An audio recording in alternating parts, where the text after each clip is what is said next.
a deep groove that commonly occurs beneath the lower lid near the junction of the eyelid and cheek skin, beginning near the inner canthus and descending diagonally and laterally. The sunken appearance of the under eye area results in the casting of a dark shadow over the lower eyelid, causing one to look fatigued, tired, and sad. Trough deformity is one of the earliest signs of aging. It occurs due to laxity of the skin, loss of soft tissue volume in the lower eyelid, and loss of the bony support.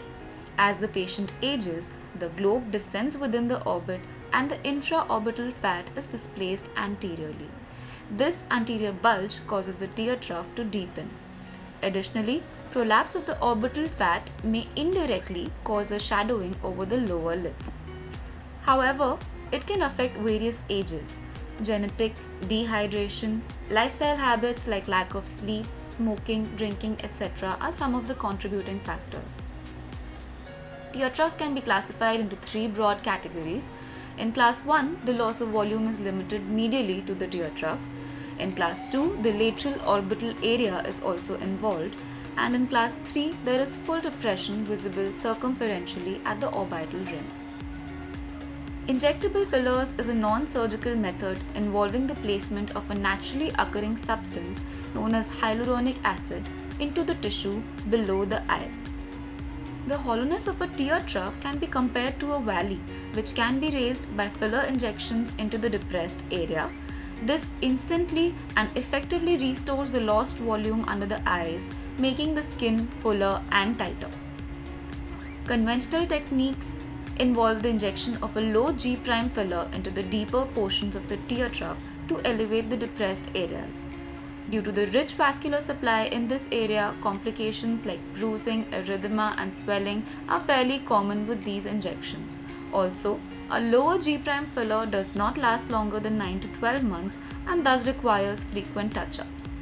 Now, in most cases, lower eyelid laxity is an important factor contributing to the appearance of tear trough and eye bag formation.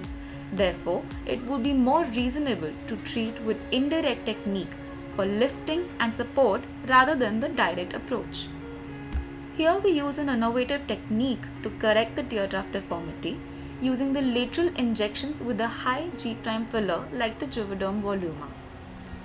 Injecting the filler over these points just below the orbicularis oculi retinaculum results in myomodulation and tightening of the muscle.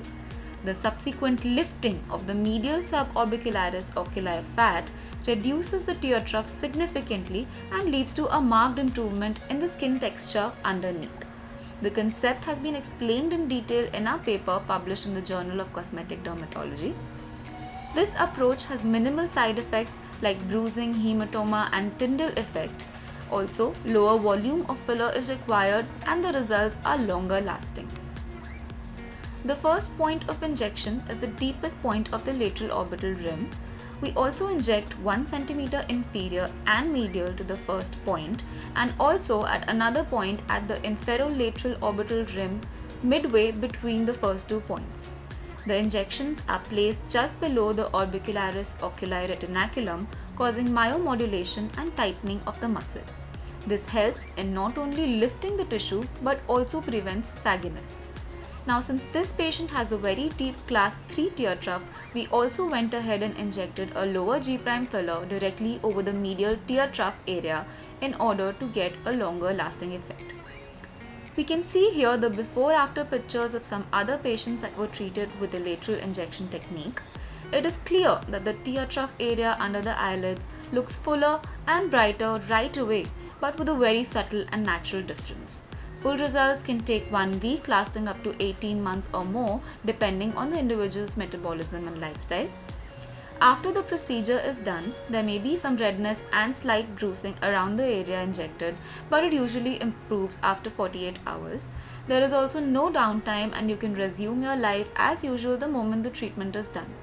The post-treatment advice typically includes no exercise or extreme activities for 24 to 48 hours. Avoiding sleeping face down, avoiding hot showers and washing of the face with hot water. No makeup or harsh items are to be used on the area for 24 hours. and alcohol is to be avoided for the next 24 hours. Ice pack can be applied to the area to prevent any swelling.